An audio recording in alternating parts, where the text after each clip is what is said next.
नमस्कार। बहुत बहुत शुभकामनाएं। अभी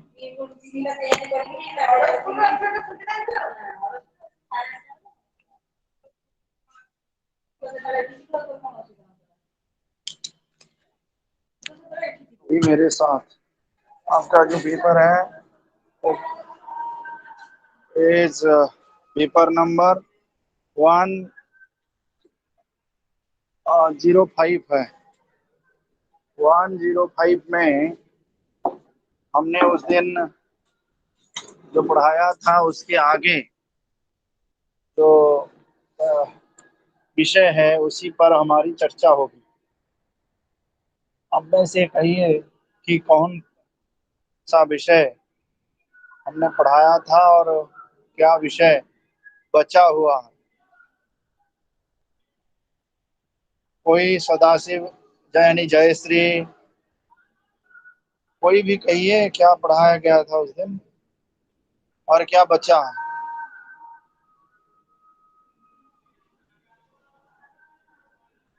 हेलो, मेरी आवाज पहुंच रही है? अगर मेरी आवाज आप तक पहुंच रही है जी सर। तो आप लोग बताइए कि उस दिन जो हमने पढ़ाया था उससे आगे क्या है और क्या पढ़ाया जाएगा।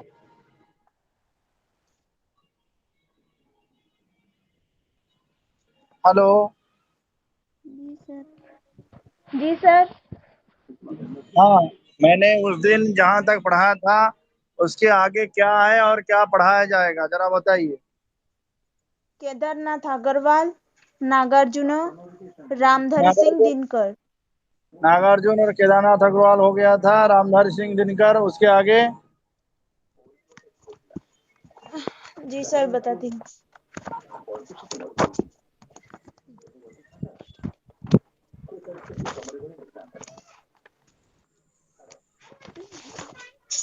सर माखनलाल चतुर्वेदी, हाँ। अगेय, हम्म। रानी प्रसाद मिश्र, और उसके बाद रघु क्या है?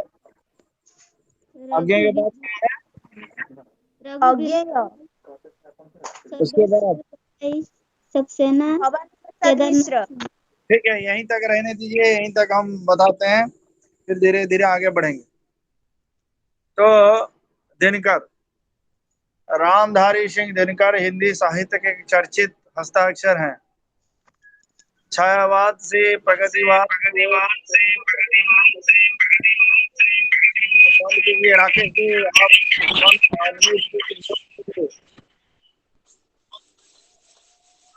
राकेश जी म्यूट कीजिए। तो रामधारी सिंह दिनकर हिंदी साहित्य के एक चर्चित हस्ताक्षर हैं, एक बहुत बड़े कवि जिन्हें राष्ट्र कवि भी माना जाता है।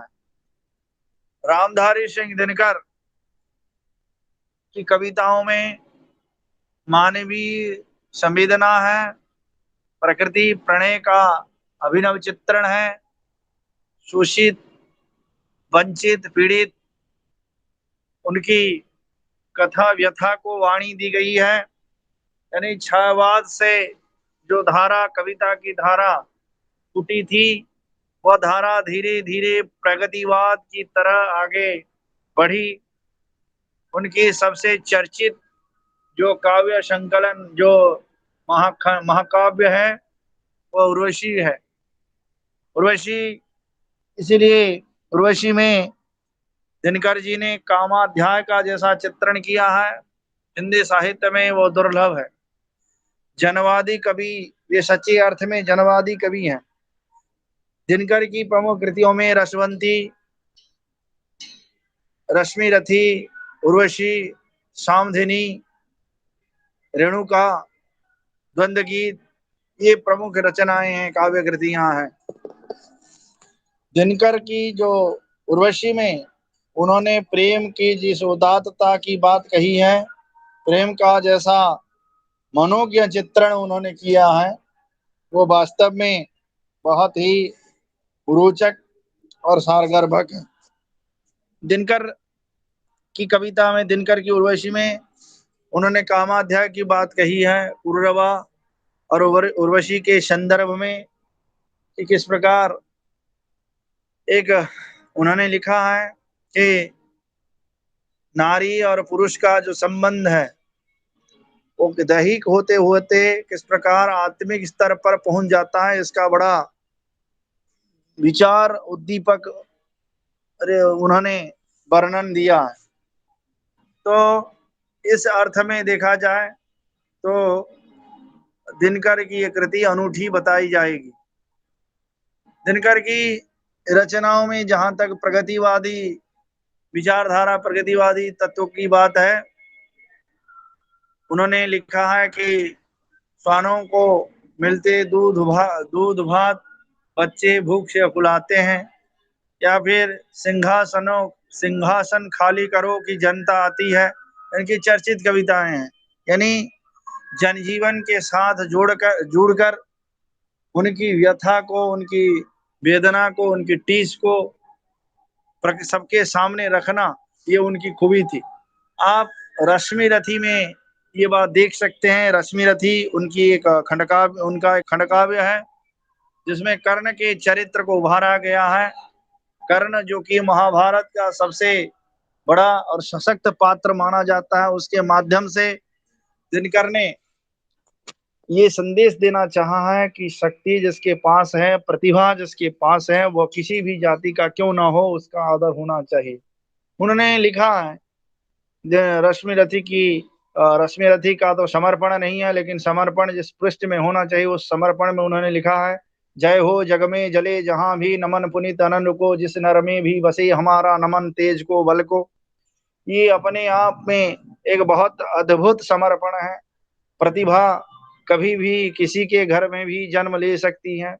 एक कुलीन परंपरा पर एक करार प्रहार ही मानिए रश्मि रथी के माध्यम से, कर्ण के माध्यम से दिनकर ने उसे प्रस्तुत करने का प्रयास किया है, कोशिश की है। देखा जाए तो उन्होंने ये भी कहा कि केवल उनकी जो कविता है रश्मि रथी में, आप कुरुक्षेत्र में देखिए, उनका और एक खंड काव्य है जिसमें उन्होंने मनुष्य को भाग्यवादी न होकर कर्मवादी होने की प्रेरणा दी है। उन्होंने कहा है कि ब्रह्मा से कुछ लीक भाग में मनुज नहीं लाया है, अपना सुख उसने अपने भुज बल से ही पाया है, प्रकृति नहीं डर कर झुकती कभी, भाग्य के बल से सदा हारती वह, उद्यम से समझल से। तो इस प्रकार आप देख सकते हैं कि उनकी जो भाग्यवाद पर ये कर्मवाद का एक जबरदस्त प्रहार मानिए, इसे जबरदस्त प्रहार ही कहा जा सकता है। आगे वे कहते हैं कि जब विपत्ति आती है तो कायर उससे मुंह छिपाकर भागते हैं। ये कहा जाता है कि विपत्ति जब आती है कायरों को दहलाती, सुरमा विचलित नहीं होते, पल भर पल एक अपना धीरज न खोते, विघ्नों को गले और कांटों में राह बनाते हैं। ये अपने आप में दिनकर की पराकाष्ठा है कि किस अपनी वाणी को वे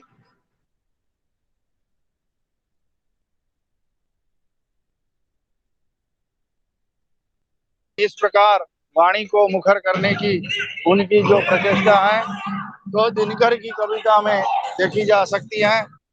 आप समझ सकते हैं। तो दिनकर की ये उक्ति बहुत अपने आप में महत्वपूर्ण है कि मनुष्य किस प्रकार कर्मवादी होना चाहिए, मनुष्य को भाग्य के भरोसे नहीं रहना चाहिए। लिख कर नहीं आया है, उसने अपने श्रम से, उद्यम से ही सब कुछ प्राप्त किया है, ये उनका कहना था। और जब विपत्ति आती है तो कायर किस प्रकार दहलते हैं, लेकिन जो सुरमा होते वे विघ्नों को गले लगाते हुए अपना पथ स्वयं बनाते हैं। ये उनकी अपनी ये कहिए कि ये उनकी अपनी प्रचेष्टा थी, ये उनकी अपनी विशेषता थी दिनकर के बाद जो आपके पाठ्यक्रम में है, ये हैं माखनलाल चतुर्वेदी। हिंदी राष्ट्रीय काव्य धारा में माखनलाल चतुर्वेदी एक उच्चंग शिखर हैं। राष्ट्रवादी काव्य धारा में माखनलाल चतुर्वेदी का स्मरण सदा सदा के लिए किया जाएगा, क्योंकि माखनलाल चतुर्वेदी की कविता में जो राष्ट्रवाद की भावगंगा है वह स्वतः बह रही है। उनकी कविता में राष्ट्रीय भावोद की जो कविता उनकी है उसमें फूल पुष्प की अभिलाषा या फूल की चाह, या फिर यूं देखिए कि उनकी और एक कविता है कोयल बोलो तू। तो ये जो कविताएं हैं इसमें कोकिला, सॉरी, कविता का नाम कोकिला। तो उस कविता में उन्होंने स्वतंत्रता आंदोलन के दौरान, स्वतंत्रता आंदोलन की पृष्ठभूमि में जो मंतव्य दिया है, जो विचार प्रस्तुत किया है, वो अनूठा है, व्यापक है और इसका गांभीर्य भी महत्वपूर्ण माना जाता है। तो इस प्रकार आप माखनलाल चतुर्वेदी की कविता में जिस दिन अंग्रेजों के खिलाफ बोलना गुनाह था, अंग्रेजों के प्रशासन, उनकी नीति, उनकी व्यवस्था और उनके संस्कार के खिलाफ अगर कहा जाए तो अंदर कर दिया जाता था, तो उस समय एक प्रतीकात्मक पुष्प की अभिलाषा यानी पुष्प का आयुध बनाकर उन्होंने जो कविता लिखी है चतुर्वेदी जी ने, वो अपने आप में अनूठी है। उन्होंने लिखा है पुष्प की अभिलाषा में, चाह नहीं मैं सुरमाला के गहनों में गूंथा जाऊं, चाह नहीं देवों के सिर पर चढ़ूं, भाग्य पर इठलाऊं, मुझे तोड़ लेना बनवाली, उस पथ पर देना तुम फेंक, जिस मातृभूमि पर शीश चढ़ाने, जिस पथ जामे वीर अनेक। तो इस प्रकार उनकी जो कविता है वो अपने आप में राष्ट्रीय भावधारा की एक महत्वपूर्ण कविता मानी जाती, आगे भी मानी जाती रहेगी। माखनलाल चतुर्वेदी के बाद इस परंपरा के जो कवि हैं,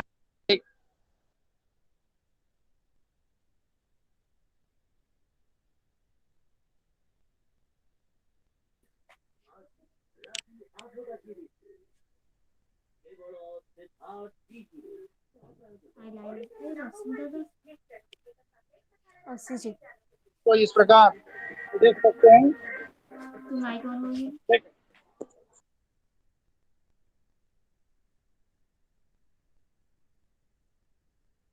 तो इस प्रकार हम देख सकते हैं कि माखनलाल चतुर्वेदी की कविता में राष्ट्रीय भावोद कूट कूट कर भरा है। माखनलाल चतुर्वेदी के बाद इस धारा में आपके पाठ्यक्रम में अगले कवि जो हैं वे हैं केदारनाथ। क्या है और बता रहे थे आप? कोई बताइए, माखनलाल चतुर्वेदी के बाद कौन है? Hello Jayashree, hello hello. जी सर। हाँ, माखनलाल चतुर्वेदी के बाद और कौन है?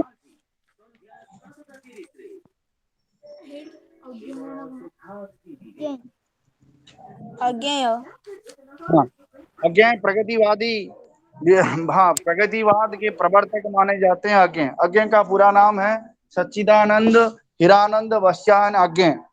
तो सॉरी, प्रयोगवाद के प्रवर्तक माने जाते हैं, मैंने गलत कहा।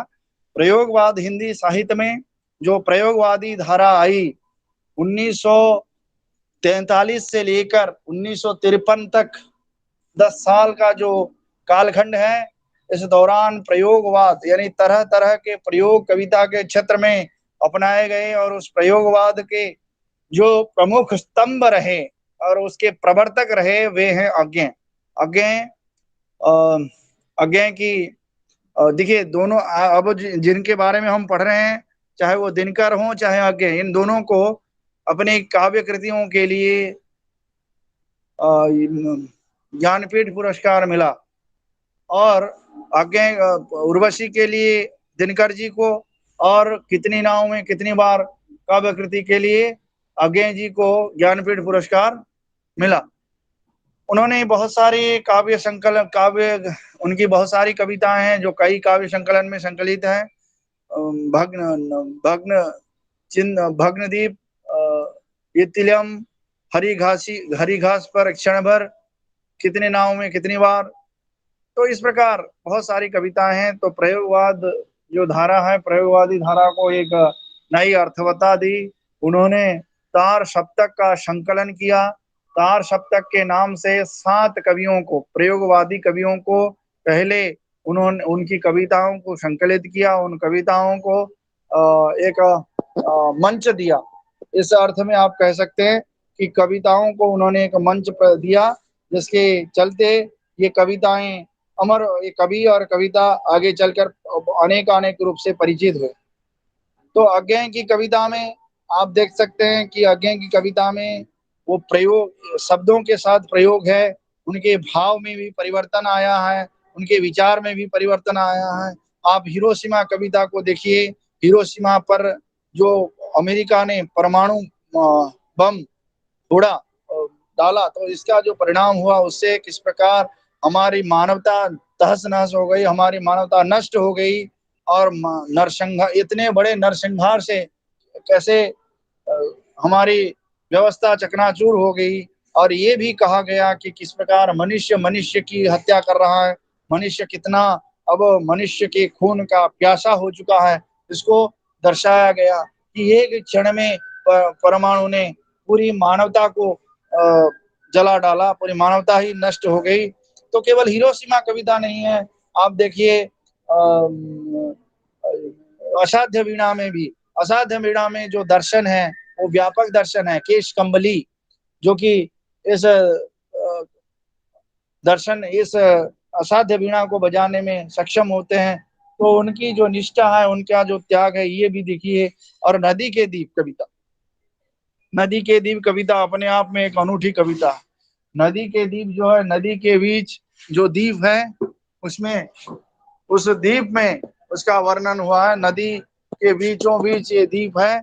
और अज्ञेय जी कहते हैं कि ये दीप जो है, नदी उसकी माता है, और बीचों बीच ये कविता, नदी, नदी के दीप है बीचों बीच, ये नदी के दीप जो है बीचों बीच है।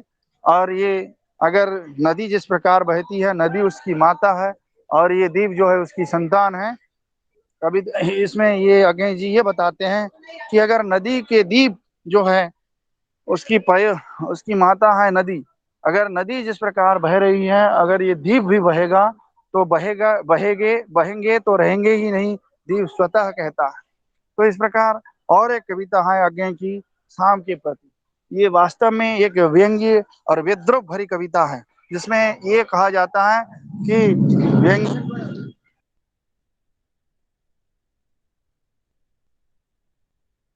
ये व्यंग्य और विद्रोह भरी कविता है शाम के प्रति। तो शाम के प्रति कविता में ये कहा जाता है कि शाम जो है अब तक शहर में रहना नहीं सीखा।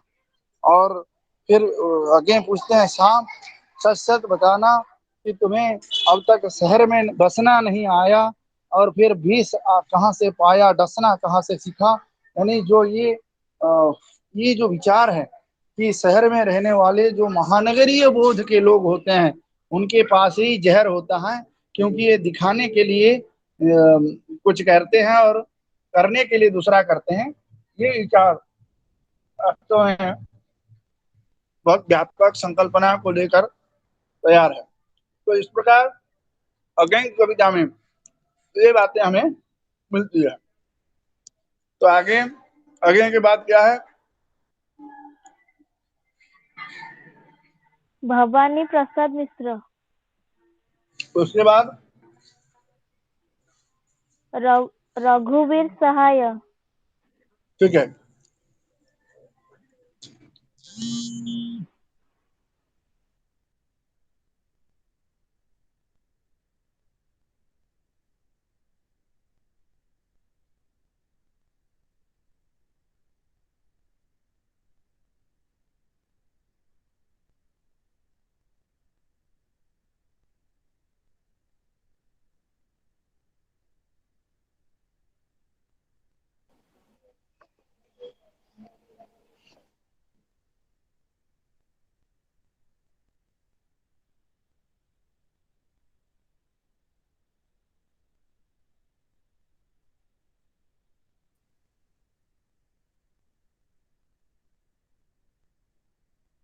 जो बातें हैं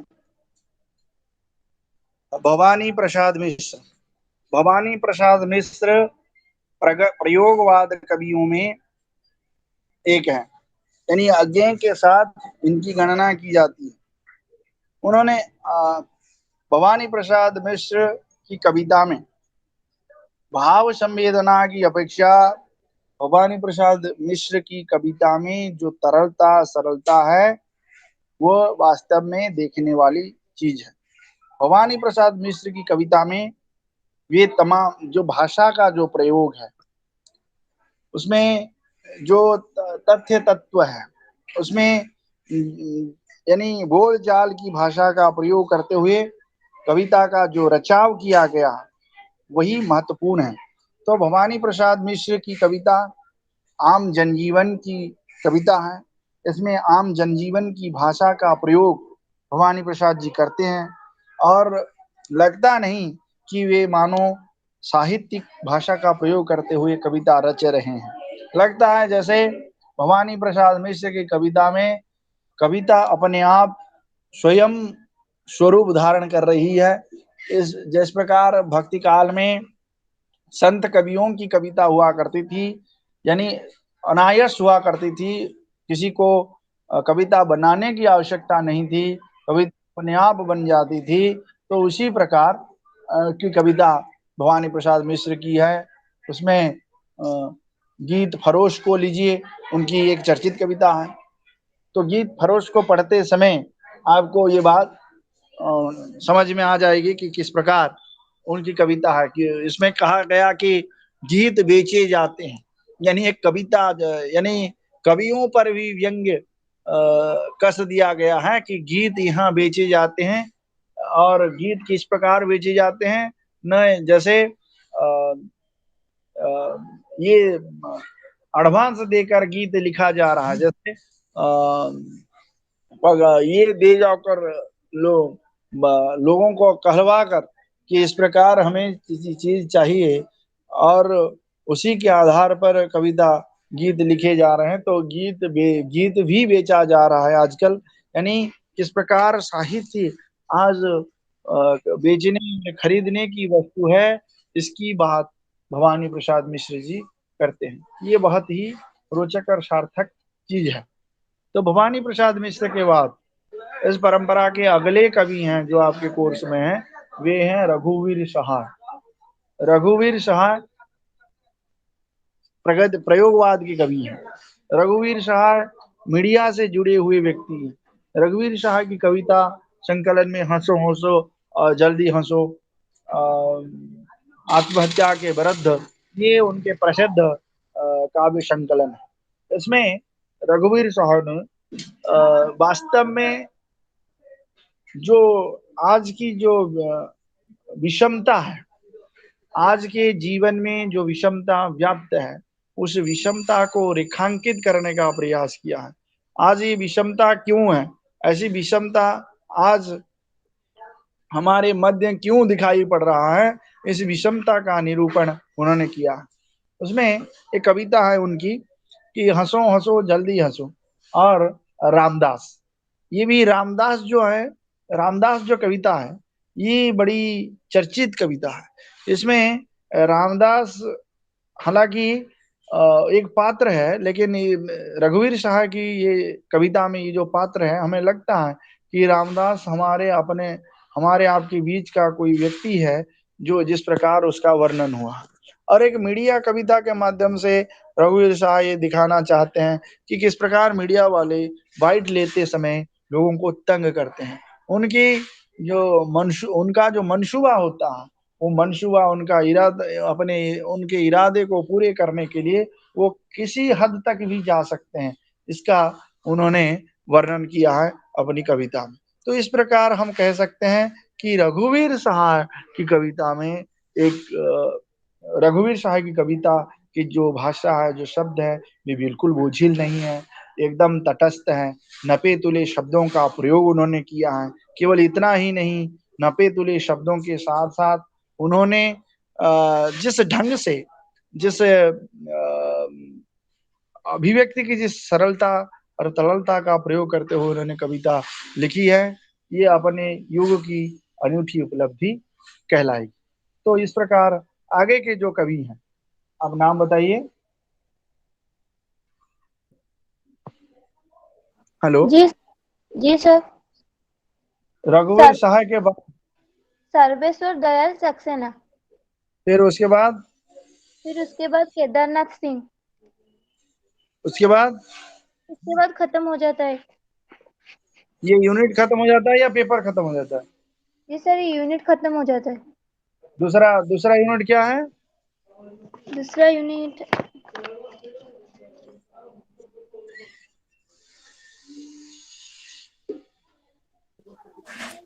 सर काव्य वाचन एवं विश्लेषण केदारनाथ अग्रवाल। काव्य अच्छा, वाचन एवं विश्लेषण नागार्जुन। तो ये जो देखिए नेक्स्ट क्लास में आप लोग इसे पढ़ेंगे और इसकी व्याख्या में आपको बताऊंगा। तो आप लोग एक एक करके पढ़कर आइएगा। अब मैं सर्वेश्वर दयाल सक्सेना और केदारनाथ सिंह, इन दोनों कवियों के बारे में आपको बताता हूँ। सर्वेश्वर दयाल सक्सेना ये भी प्रगतिवादी प्रयोगवादी कवि हैं। तार सप्तक के अंतर्गत इनके भी नाम आते हैं। इनकी कविताओं में मानवीय संवेदना है, जनजीवन के साथ जुड़ा हुआ उनका संबंध, उनकी संपृक्ति देखने लायक है। उनकी कविता में उनकी कविता में जीवन के उन तमाम रूपों का चित्रण मिलता है जो हमारे लिए आवश्यक है। जीवन के उन पहलुओं को उन्होंने उजागर किया है, साहित्य में बाणी दी है, अपनी कविता में शब्द का जामा पहनाया है जिसकी आवश्यकता है। और इस श्रृंखला में उनके कई काव्य संकलन है। इसके अंतर्गत उन्होंने जो कविताएं लिखी है, इसके अंतर्गत उन्होंने जो बात कही है, वो आज भी प्रासंगिक है और आगे भी प्रासंगिक ही रहेगी। लेकिन इस धारा के जो सबसे महत्वपूर्ण कवि हैं वे हैं केदारनाथ सिंह। केदारनाथ सिंह समकालीन कविता के एक बड़े चेहरे हैं। हालांकि अभी 2-3 साल पहले उनकी मृत्यु हुई है। उनकी उनकी रचना को भी ज्ञानपीठ पुरस्कार मिला है। तो केदारनाथ सिंह की जो कविता है, दो बड़ी अच्छी महत्वपूर्ण कविता है जो हमें, उनकी तो बहुत सारी कविता हैं लेकिन दो बहुत चर्चित कविताएं हैं। एक है बाघ, कविता का शीर्षक है बाघ। दूसरी कविता है रोटी। तो यानी कविता छोटी से छोटी वस्तु, अदना से अदना चीज को लेकर भी लिखी जा सकती है। इसके लिए कोई पाबंदी नहीं है, ये केदारनाथ सिंह हमें बताते हैं। रोटी के माध्यम से उन्होंने हमारे सामने ये विषय रखना चाहा कि रोटी जो है हर किसी की जरूरत, चाहे अमीर हो, चाहे गरीब हो, चाहे मजदूर हो, हर कोई रोटी रोटी के साथ अपना नाता जोड़ता है। हर कोई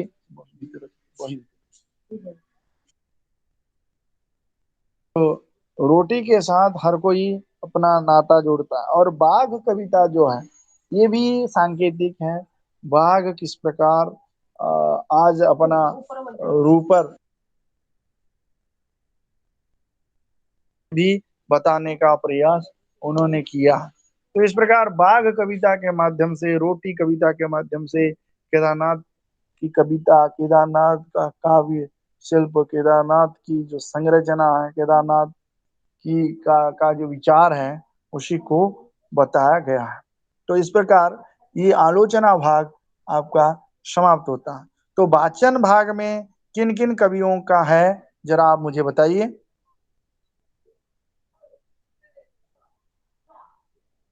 कोई एक अनम्यूट करके।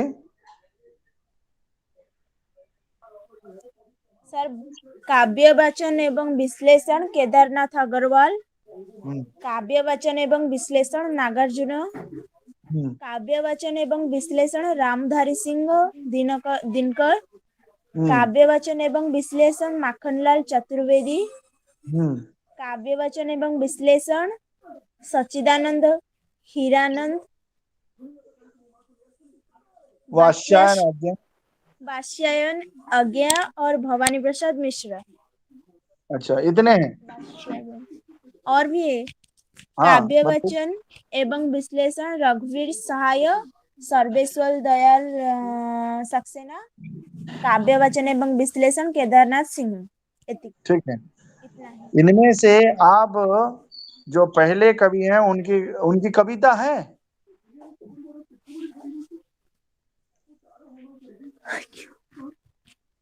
काव्य वाचन जो दिया है उनकी कविता है, देखिए। जी सर देखती हूँ।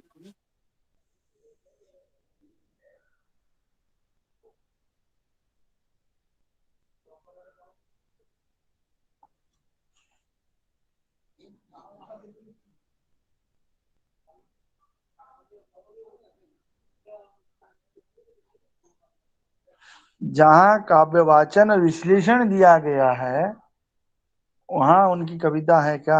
वाचन नहीं तो कैसे होगा? हाँ जी सर कविता है। किसका है? केदारनाथ अग्रवाल का है। आप पढ़िए केदारनाथ अग्रवाल की कविता, सब लोग सुने फिर उसका अर्थ करेंगे। पढ़िए, कविता का शीर्षक क्या है, पढ़िए। जी सर। कविता का टाइटल, टाइटल शीर्षक यानी टाइटल क्या है? माझी ना बचाओ बंसी। माझी न बजाओ बंसी। पढ़िए, कविता पढ़िए। माझी न बजाओ बंसी मेरा मन डोलता है जैसे जल डोलता। जल ठीक है, का एक जहाज। मिनट एक मिनट एक मिनट वहीं तक रहने दीजिए, मैं उसका अर्थ बता दूं फिर आगे बढ़ेंगे। माझी उसे कहा जाता है जो नाव खेता है, उसे भी माझी कहा जाता है। तो ये कह रहा है, कवि कह रहे हैं कि माझी तुम बंसी मत बजाओ क्योंकि मेरा मन डोल रहा है जैसे जल डोलता है। अगर जल डोल रहा है, इसके जल के ऊपर नाव बह रही है, अगर तुम बंसी बजाओगे तो और भी ये मेरा मन भी डोलने लगेगा, तो हम कैसे नदी पार करेंगे? फिर आगे बढ़िए। जल का जहाज जैसे पल पल डोलता। माझी न बजाओ बंसी मेरा प्रण टूटता। हाँ, जिस प्रकार जल में जल का जहाज डोलता रहता है, मेरा मन भी उसी प्रकार डोलता रहता है। इसीलिए मेरा मन अगर डोलेगा तो मन जो मैंने प्रण लिया है, जो कुछ मैंने ठान लिया है, वो नहीं कर पाऊंगा। इसीलिए माझी तुम बंसी मत बजा। आगे बढ़िए। मेरा प्रण टूटता है जैसे तून टूटता।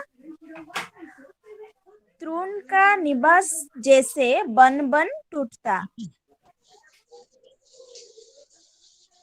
अच्छा, सर फिर से पढ़ो। हाँ, जैसे जैसे क्या है? मेरा प्रण टूटता है जैसे तृण टूटता। तृण जिस का प्रकार निवास। जिस प्रकार घास फूस टूटती रहती है, उसी प्रकार मेरा तुम्हारे इस बंसी वादन से मेरा प्रण भी टूटता रहता है। आगे बढ़िए। तृण का निवास जैसे बन बन टूटता। माझी ना बचाओ बंसी बचाओ मेरा नहीं, मन बजाओ झूमता। बंसी। बजाओ बजाओ। हाँ, उसके आगे बढ़िए। मेरा तन झूमता है तेरा तन झूमता। मेरा तन तेरा तन एक बन झूमता। हाँ, देखिए, जिस प्रकार माझी तुम बंसी मत बजाओ, यहाँ माझी के कई अर्थ हैं सर। यहाँ माझी के कई अर्थ हैं। माझी परमात्मा के भी प्रतीक है, इसीलिए वो कहते हैं माझी तुम मेरे। देखिए, यहाँ जो माझी का प्रतीक है कि नाव खेने वाला है, इस जीवन रूपी नाव को खेने वाले जो हैं वो ईश्वर होते हैं। इसीलिए वो कहता है कि माझी तुम मेरे अंदर भी हो, इसीलिए अब बंसी मत बजाओ। तुम्हारे बंसी वादन से मेरा मन डोलता है और तन भी डोलता है, और इससे हम दोनों डोलते रहते हैं। इसलिए माझी तुम बंसी मत बजाओ। आगे। सर ये इतना ही है और तो आगे। देखिए, इस कविता का जो मर्म है उसे समझ जाइए। यहाँ माझी का एक प्रतीकात्मक अर्थ है। प्रतीकात्मक, एक तो नाव खेने वाला जो है उसे माझी कहा जाता है, लेकिन हमारे जीवन रूपी नाव को जो चलाता है वो भगवान भी है और एक प्रकार का माझी भी है। और बंसी बजाने का तात्पर्य है कि हमारे अंतर मन में कुछ भावना वो भर देना चाहता है, भगवान भर देना चाहता है।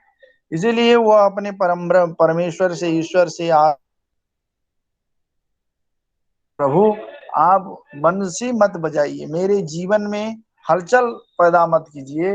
आप अगर बंसी बजाएंगे तो मेरा मन डोलेगा, और मेरा मन डोलेगा तो मेरा प्रण टूटेगा, क्योंकि आपके और मेरे शरीर में आप और मैं दोनों एक साथ निवास करते हैं। तो इसीलिए दोनों का मिलन हो चुका है, दोनों का बंधन टूट जाएगा। इसीलिए माँ जी आपसे निवेदन है कि आप बंसी मत बजा। आगे मंजुलता आप पढ़िए नेक्स्ट कविता।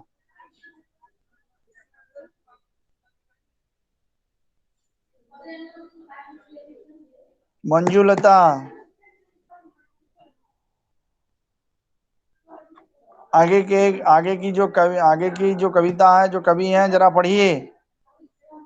कोई पढ़ सकता है नेक्स्ट? जी सर। हाँ रश्मिता पढ़िए। जी सर, आगे की कविता का शीर्षक 2 है। जी। धन गरजे जन गरजे, बंदी सागर को लख कातर, एक रोज से धन गरजे जन गरजे, क्षत विक्षत लक्ष्य हिमगिरी अंतर। एक कोई एक मिनट, कोई अच्छे ढंग से पढ़े जिसे वाक्य समझ में आए।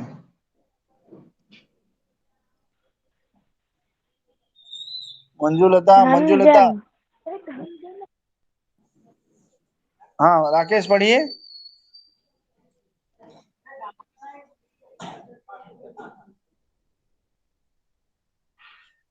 ठीक है, जितना तुम जयश्री तुम पढ़ो फिर। घन जन कवि कौन है, बताओ। दो तो कवि है, केदारनाथ की ही मैं पढ़ रही हूँ। केदारनाथ अग्रवाल, अच्छा। जी सर, केदारनाथ अग्रवाल की पढ़ो। केदारनाथ अग्रवाल की कितनी कविताएं हैं? तो एक मैं पढ़ चुकी हूँ। हाँ ये 3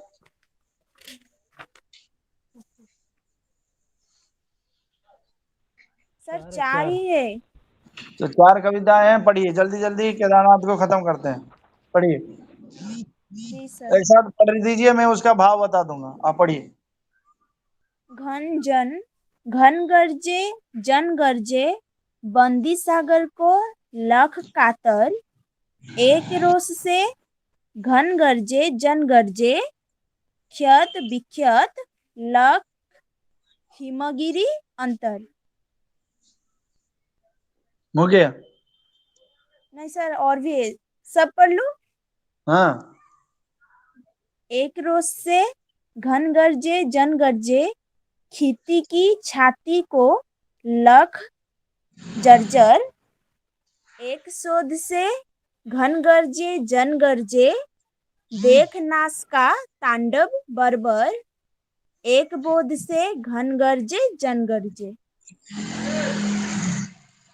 हो गया। हाँ जी सर। तो यहाँ जो है घन और जन, घन का अर्थ है बादल और जन का अर्थ है लोग।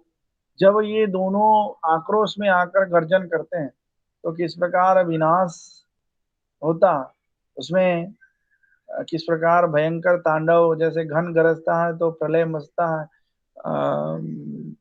ये आप यूं कह सकते हैं कि जब घन गरजने लगता है तो क्या होता है,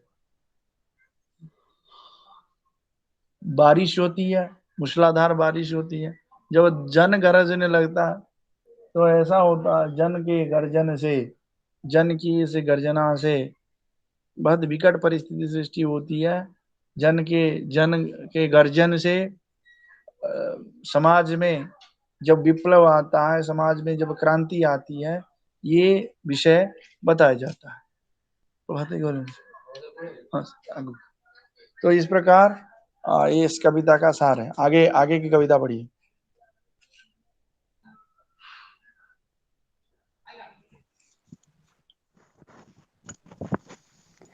चंद्र गहना से लटती बेर देख आया चंद्र गहना।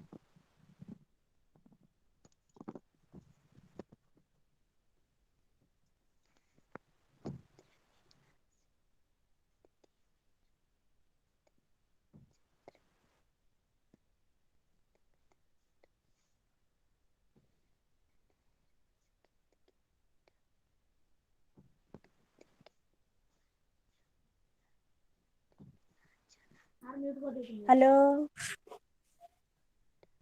पढ़े तो सर, इनकी कोई शीर्षक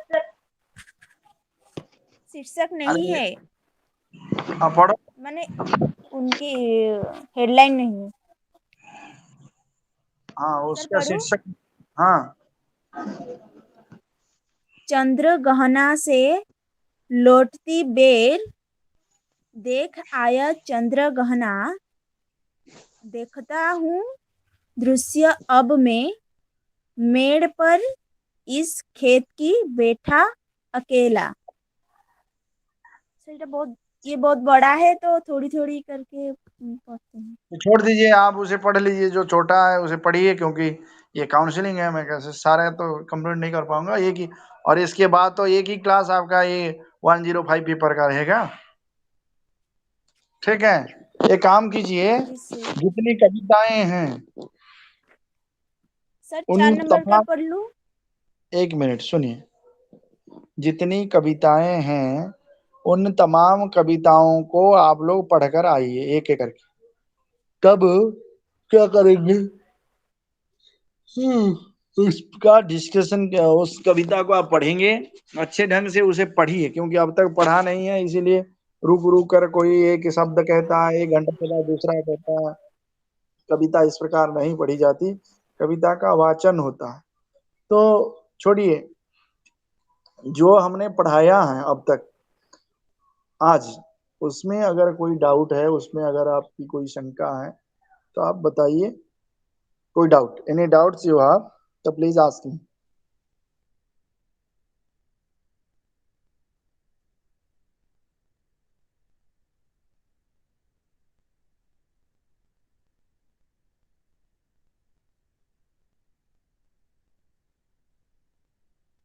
सर रघुवीर सहाय के बारे में और कुछ बताएंगे?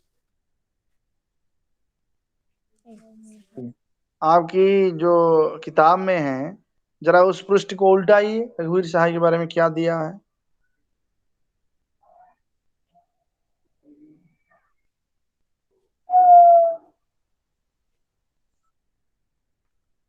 सर रघुवीर सहाय का काव्य विकास के बारे में पढ़ूं या फिर? दिया है, और क्या दिया है। और रघुवीर सहाय की राजनीतिक दृष्टि। हाँ, राजनीतिक दृष्टि पड़ी, विकास तो मैंने बता दिया है। हाँ जी सर। हिंदी साहित्य में रघुवीर सहाय की मुख्य पहचान एक राजनीतिक कवि के रूप में है। वे हिंदी के उन थोड़े से कवियों में हैं जिन्होंने राजनीति के अपराधीकरण की सटीक पहचान की। उनकी कुछ कविताएं हिंदी में राजनीतिक कविता का पर्याय मान ली गई है। अधिनायक इस प्रकार की एक कविता है। इस छोटी सी कविता की प्राण वस्तु का विश्लेषण करते हुए लोकतंत्र में उपस्थित विडंबनाओं का रेखांकन किया जाता है। फिर तो कविता आता है सर।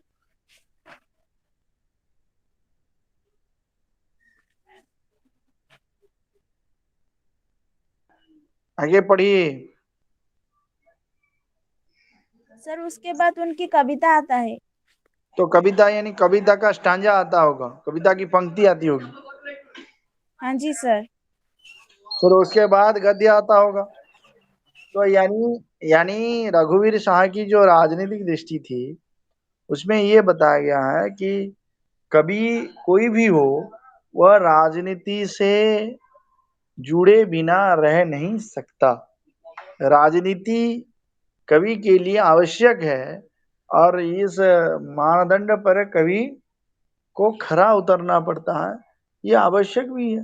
बिना राजनीति के कवि की दृष्टि विकसित नहीं हो सकती, या यूं कहिए अगर राजनीति को हम कवि कर्म के लिए बाधक माने तो ये अन्याय है। क्योंकि संस्कृत में बहुत सारे ऐसे दिग्गज कवि हुए, बहुत सारे बड़े बड़े कवि हुए जिन्होंने जो राजा होते हुए भी महत्वपूर्ण काव्यों की रचना की। तो इस प्रकार रघुवीर शाह की जो दृष्टि है वो राजनीतिक है। राजनीति के आधार पर उन्होंने जमीन को नापने का प्रयास किया है, जमीन के सच्चाई के बारे में जानने का प्रयत्न किया है। तो आगे अगर कोई डाउट है तो पूछिए।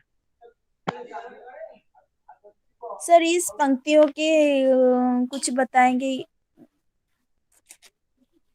पंक्ति सर वो रघुवीर शाह की है जो स्त्री दृष्टि के बारे में कुछ लिखे हैं, उनकी क्या कुछ क्या पंक्तियां हैं। कौन सी दृष्टि? स्त्री दृष्टि। लिखिए लिखिए, पढ़िए फिर मैं बताऊंगा। पढ़िए आप। सर पंक्तियों को पढ़ूं? बिल्कुल पढ़िए, बिल्कुल पढ़िए। नारी बिचारी है, पुरुष की मारी है, तन से खुदित क्षुदित, मन से मुदित, लपक कर झपक कर अंत में जीत है। सर नारी की जो दयनीय दशा है उसका चित्रण हुआ। नारी जो किस प्रकार पुरुष वर्चस्व समाज में नारी की दशा, नारी की स्थिति किस प्रकार विकट है, नारी किस प्रकार असहाय है, नारी किस प्रकार अबला है, दुर्बला है, इसका चित्रण हुआ है। क्योंकि वो केवल अपनी किस्मत के भरोसे ही रहती है। इससे पहले भी तो बहुत सारे लोगों ने, दिनकर ने भी ये कहा है उर्वशी के माध्यम में, उर्वशी के काव्य में, जो पुरूरवा की पत्नी ऐश्वर्य है उन्होंने भी कहा है कि नारी की पीड़ा कौन जानता है, नारी की पीड़ा केवल नारी ही जानती है। तो इस प्रकार इस कविता में नारी की अकथनीय स्थिति, पुरुष वर्चस्व समाज में नारी किस प्रकार, नारी की भूमिका किस प्रकार दासी से बढ़कर नहीं है, इसे दर्शाया गया है, इसे बतलाया गया है। ठीक है, और कोई डाउट है तो पूछिए किसी को।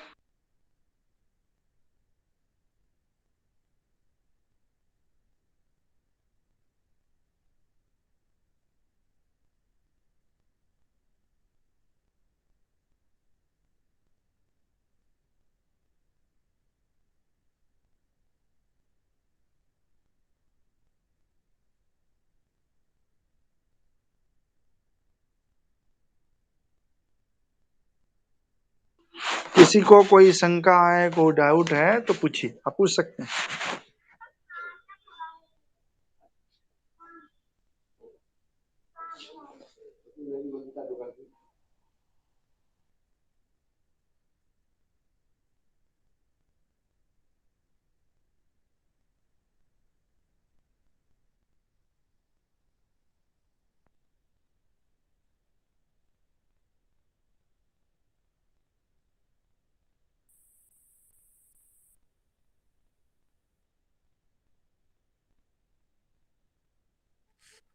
सर हाँ बताइए।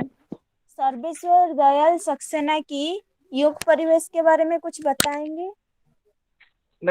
जैसे सर्वेश्वर दयाल सक्सेना की कविता का हम वाचन करेंगे उस समय आप रखिए इसे कि हम युग परिवेश के संबंध में उस समय चर्चा करेंगे।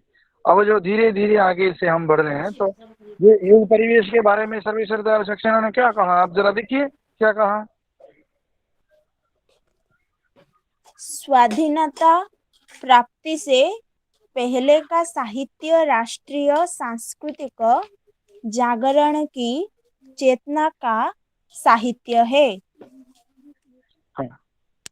तो देखिए सर्वेश्वर दयाल सक्सेना की जो रचना है वो आजादी से पहले भी रच रहे थे। तो मैंने कहा था उस समय, कल भी कहा था आपको कि आजादी से पहले जो रचनाएं की गई उसमें राष्ट्रीयता का विचार था।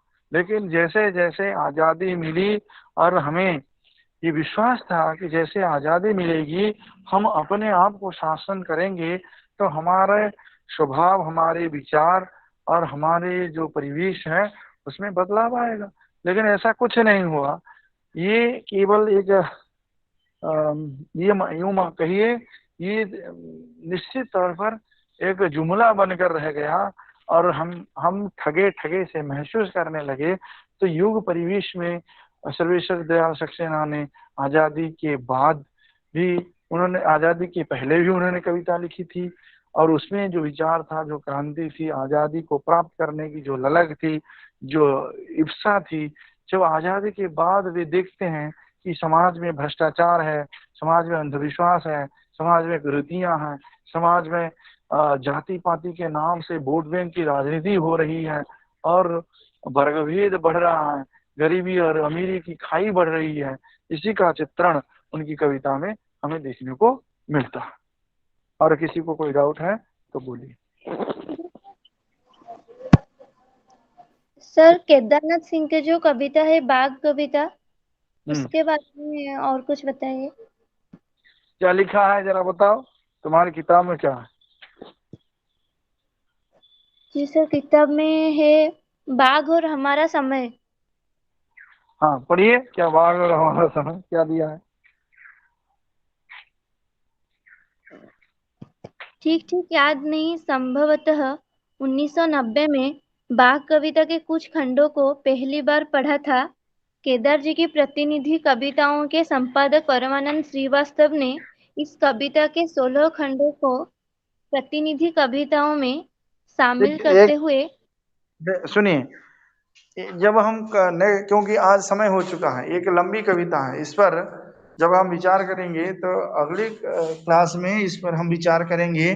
और एक एक कविता को आप पढ़कर आइए, जितनी भी कविताएं हैं इसे पढ़कर आइए, और पढ़कर आने के बाद जब फिर हम इस पर हम चर्चा करेंगे, विचार करेंगे। और केदारनाथ की जो कविता है, तमाम जो कवि हैं उनकी हमारी चर्चा होगी। आज लगभग 2-3 मिनट है, क्योंकि बाघ कविता इतनी बड़ी है और उसकी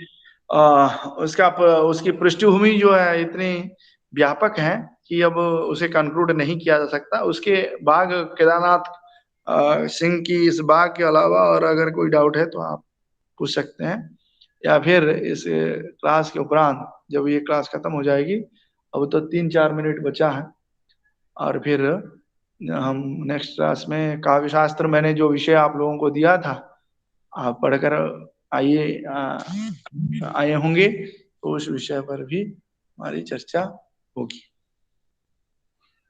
जी सर। ठीक है। जी।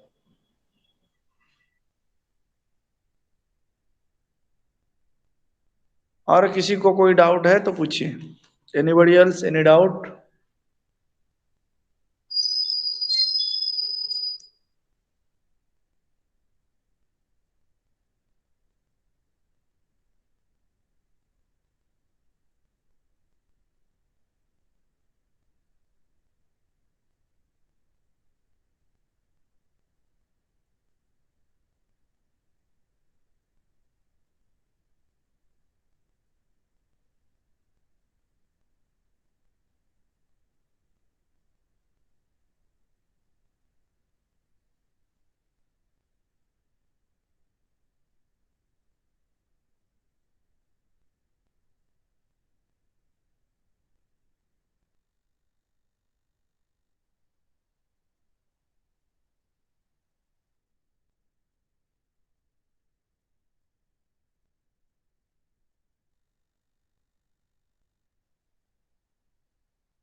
कोई की, अब सब चले गए, कोई नहीं।